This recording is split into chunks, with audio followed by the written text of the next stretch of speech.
Да видиме кратката најава за содржините во дневникот. Владата ќе го поддржува развојот на руралниот туризам во Охридско во делот на изградбата на патната инфраструктура.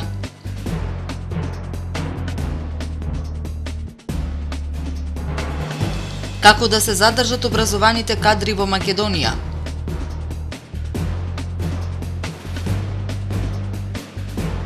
Љубојна со двочасовен концерт ќе ги почести сите влюбеници во македонскиот мелос со современ ритам. За да се спречи истекувањето радиоактивна вода од Фукушима во океанот, ќе бидат потребни 40 години и 11 билиони долари. Обама ќе присуствува на самитот Г20 во Русија, но нема да се сретне со Путин. А за најавените содржини, веднаш по временската прогноза. Бидете со нас. Најголем бау центар во регионот, на Бизиструга на патот до Ќафаса, конечно се на едно место. Градежни материјали, сигурносни и собни врати, алати за работа, санитарија, плочки и аксесуари за купатила, џакузи и масажери, електрична расвета, домакинство, соларни панели, мебел, бои и лакови, градина, двор и базени, украси и сувенири и техника. Се тоа со исклучителен квалитет и по ниски цени. Бау центар на Бизиструга.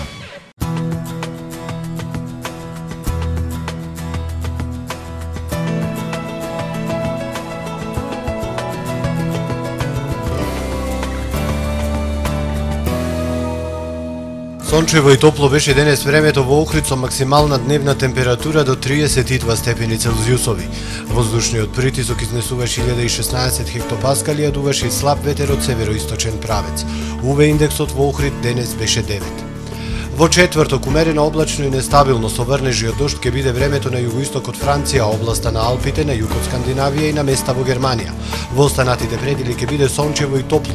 Најстудено ќе биде во западна и северна Европа со температури од 17 до 24, а најтопло на југ од континентот и во Австрија, каде најтопол главен европски град ќе биде Виена со 41 степен Целзиусов. На Балканот утре ќе биде сончево и многу топло. Максималните дневни температури ќе се движат од 33 до 40 степени.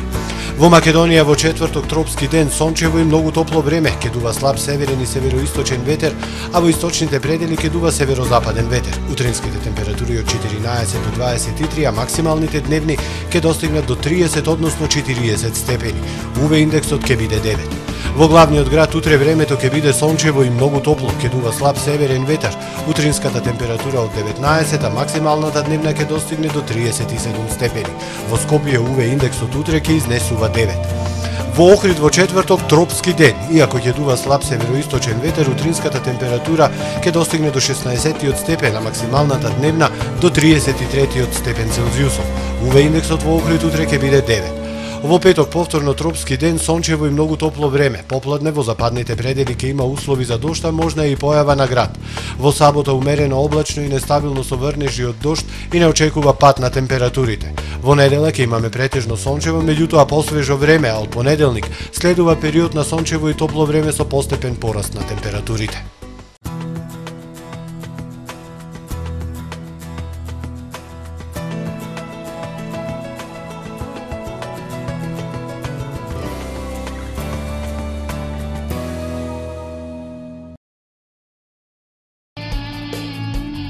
Производство и монтажа на инокс огради, монтажни скали и кунски работни маси од нерагесувачки челик. Данкат, ваш партнер, село Мислешево, Струга.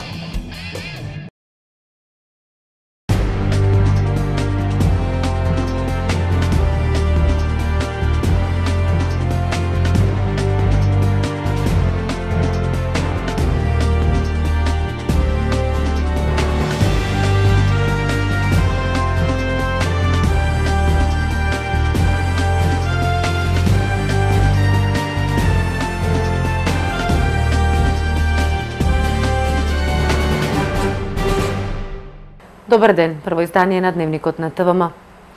Охрид има одлична можност за развој на руралниот туризам, смета министерот за земјоделие Љупчо Димовски. Министерот изрази силна волја за поддршка на развојот на руралниот туризам во делот на изградба на патната инфраструктура, што е од големо значење за општина Охрид.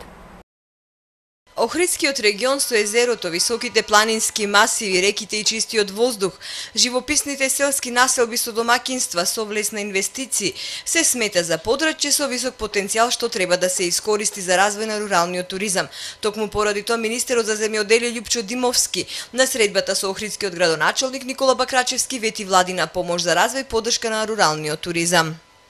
Ние со општина Охрид во делот на развој на туризмот не би можеле да имаме некоја конкретна соработка, но во делот на руралниот туризам, во делот на селскиот туризам, во селата околу Охрид, во градењето на одредени инфраструктурни објекти, значи мали селски патчиња, улички, подобрување на животот во самите села, тука веќе навистина можеме многу плодно да соработуваме. Градоначалникот Никола Бакрачевски исто така смета дека развој на руралниот туризам е од огромно значење за општина Охрид. Тој нагласи дека наредната недела веќе бил договорен координативен состанок со цел да се согледаат реалните можности за развој на руралниот туризам, посебно во селата Завој, Плаќе, Сирула, Вапила. Имаме голем број на посети од страна на туристи од Холандија и други странски туристи кои што пројавуваат интерес за партиципирање во тој рурален туризам.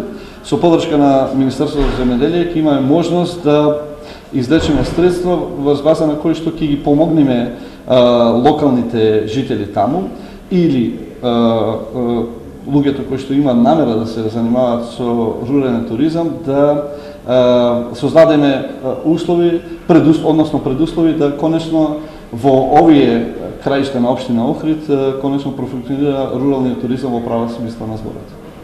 Последниве години руралниот туризам во Охридскиот регион заживеа, но по се изгледа дека уште многу треба да се направи за селата во овај крај да доживеат подем и да станат атрактивни и економско исплатливи туристички дестинации. Во овај момент најважно од се е дека покрај можностите и потребите за развој на руралниот туризам постојат и програми и средства за заживување на истиот. Се поголем број на студенти веднаш по завршувањето на студиите ја напуштаат Македонија. Причина за заминувањето од родната земја е барањето подобра и поплатена работа.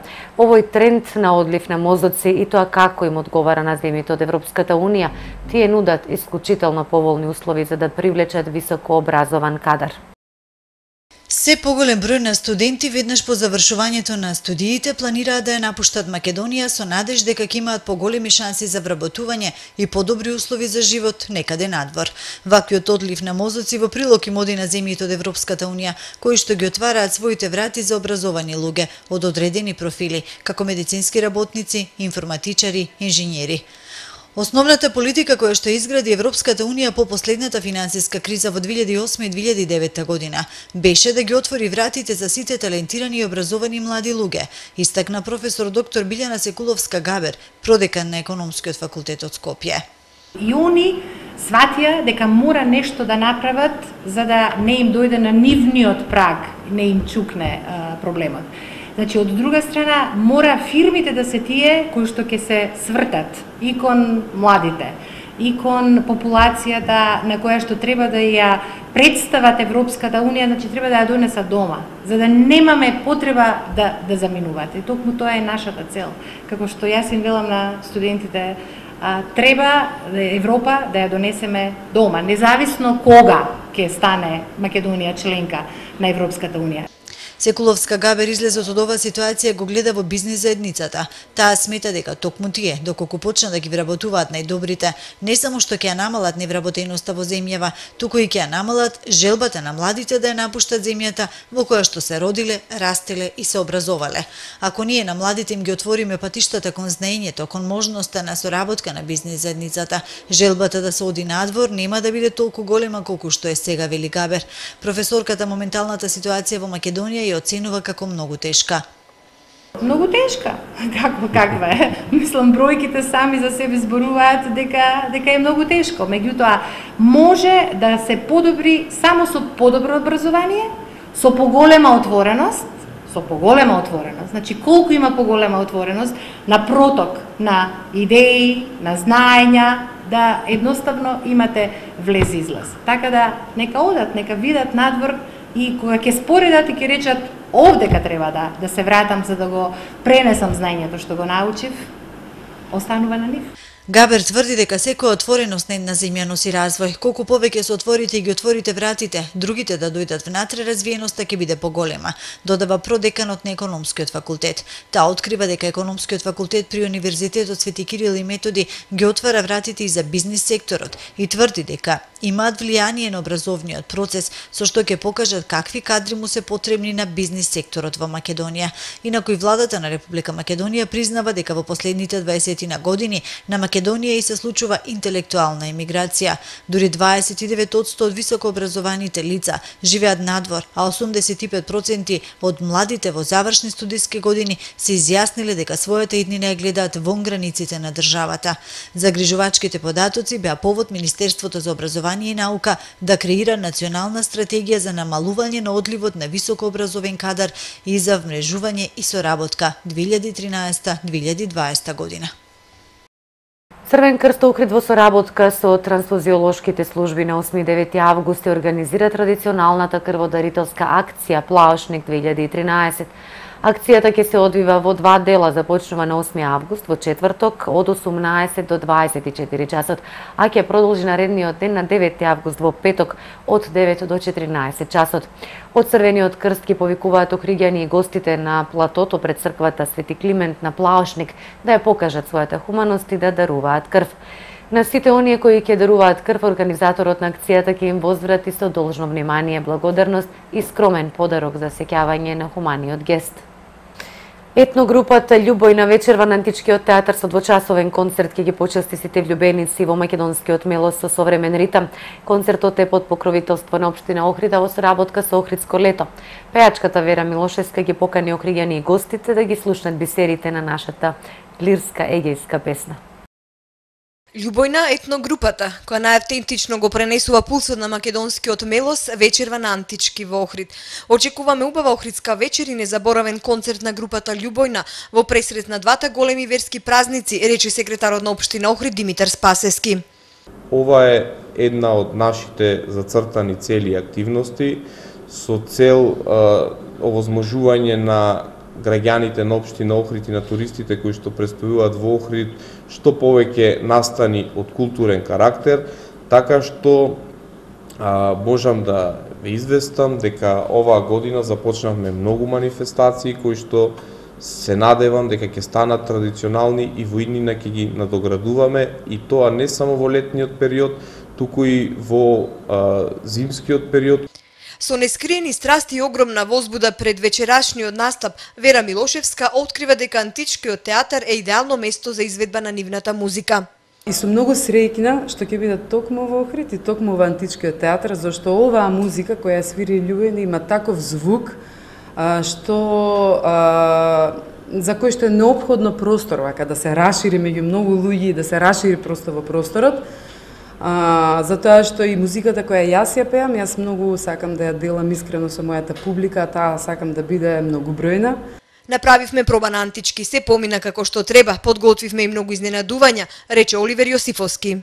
Она што Љубојна го прави во така наречениот брас фантази, иначе меѓу нас тоа се вика егејски брас оркестар, значи меѓу нас не го викаме, меѓутоа за да не провоцираме Aegean брас фантази, нели?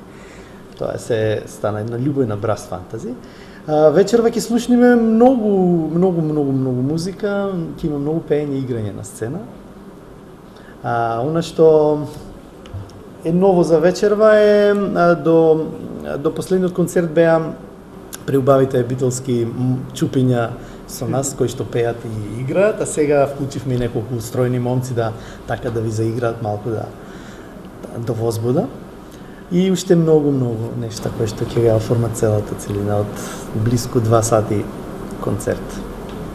По втор пат со Љубојна настапува и младиот струмичанец Џамбо Агушев, која има титулата прва труба на светот. Очекувањата на членовите на етногрупата Љубојна се дека вечерва во бисерот на Балканот Охрид ќе одржа спектакуларен концерт кој долго ќе се памети и за кој многу ќе се прикажува. Концертот започнува во 22 часот, а влезот е слободен. Следуваат вестите од светот. Најмалку 12 лица загинаа, 63 се повредени, откако во експлозија на природен газ беше уништена 10-катна стамбена зграда во центарот на аргентинскиот град Росарио. Од експлозијата биле оштетени и соседните стамбени објекти, а станарите во радиус од 2 километри се евакуирани. Градоначалникот на Росарио изјави дека причина за инцидентот е истекување на газ. Испораката на газ е целосно запрена во поголемиот дел од градот. Полицијата целосно затвори неколку згради и училишта поради страф од нивно уривање. Росарио е трет по големина град во Аргентина со 1,1 милион жители. Меѓународниот аеродром Џомо Кенијата во Најроби, една од најважните воздушни крстосници во Источна Африка, е во пламен. Аеродромот ќе биде затворен до следната наредба на властите. Пожарот избувнал денес во одделот за полетување и потоа ги зафатил одделот за меѓународни слетувања. Пожарот е од големи размери и видлив од неколку километри од далеченост. Причината се уште не е познато и нема никакви информации за евентуални жртви и за обемот на материјалната штета. Американскиот председател Барак Обама потврди дека ќе присуствува на самитот Г20 следниот месец во Русија и покрај одлуката на Москва да му даде привремен азил на поранешниот аналитичар во безбедносните служби Едвард Сноуден. Појавувајќи се во најгледаното американско ток-шоу, Обама изрази разочараност од постапката на Русија. Понекогаш русите се враќаат кон менталитетот од времето на студената војна. Тоа веќе е минато и треба да мислиме на иднината, рече Обама. Тој критикуваше Русија и за контроверзниот закон за хомосексуалците, а и оддаде признание за помошта во Авганистан во битката против тероризмот. Обама не прецизира дали ќе има билатерална средба со рускиот председател Владимир Путин за време на својот престој во Русија. 300 метри кубни или 106 тони контаминирана вода дневно истекува во океанот од оштетената нуклеарка Фукушима, обелодени денес јапонската влада. Премиерот Шинзо Абе вети дека владата ќе ги засили напорите да го спречи истекувањето на радиоактивната вода. Тој наложил компанијата ТЕПКО, која стопанисува со нуклеарката, да преземе акција за намалување на последиците од истекувањето, односно загадувањето на водата и почвата. Се проценува дека справувањето со проблемот на истекување ќе трае 40 години и ќе чини 11 билиони долари. Американски турист ги налути жителите на Фиренца кога случајно го скршил прстот на непроценливата статуа на Богородица стара 600 години која се наоѓа во музеот. 55 годишниот турист од Конектикат се обидел да го спореди својот прст со оној на мермерната статуа во музеот дел Опера дел Дуомо и случајно го скршил. Чуварот се обидел да го запре, но веќе било предоцна. Ова не е прв случај на оштетување музејски експонати од страна на туристи, а жителите на Фиренца се лути затоа што американските туристи не се придржувале на правилото на музеите: гледај, но не допирај. Портпаролот на музеот изјавил дека туристот нема да биде кривично гонет, а музеот веќе ангажирал тим реставратори на свој трошок да ја излеат прстена скулптурата од 14 век, која ја создал фирентинскиот уменик Џовани Дамброџо. И ова е се што подготвивме за денес. Ви благодарам за вниманието. Пријатно.